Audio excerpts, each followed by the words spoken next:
আসসালামু আলাইকুম প্রিয় ভাইয়েরা, আমি আজকে আসছিলাম জুরাইন কবরস্থানে ঢোকার পরে আমার কিছু নতুন কবর, মানে নতুন কবরগুলো নতুন না, কিছু কবর নতুনভাবে টাইলস টুস করা হয়েছে, এরকম কিছু কবর আমার চোখে পড়লো। তো এই কারণে কবরের কাছে আইসা দেখলাম যে এগুলা সেই মহান জুলাই অভ্যুত্থান 24-এর শহীদ, এই শহীদদের কবরস্থান।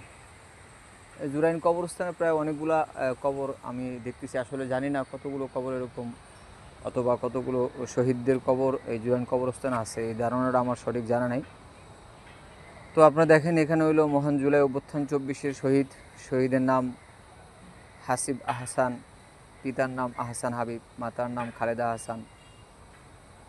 জন্ম হলো আপনার 19শে মে 1974, মৃত্যু হলো 22শে জুলাই 2024। শাহাদাত বরণের স্থান হলো ন্যাশনাল ইনস্টিটিউট অব নিউরোসায়েন্স হাসপাতাল।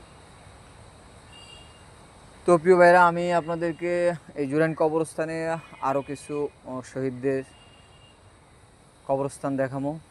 যাক, আমার ভাগ্য ভালো, আমি আজকে জুরাইন কবরস্থানে আসছিলাম, আমার আব্বার কবর আছে জুরাইন কবরস্থানে, এই উসিলা মূলত আসছিলাম।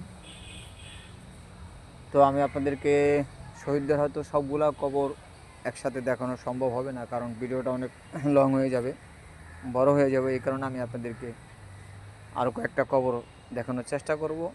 আর যদি আমি জানতে পারি যে কয়টা কবর আছে এই জুরাইন কবরস্থানে, আমি আপনাদেরকে সেইটাও বলে দেবো ইনশাল্লাহ।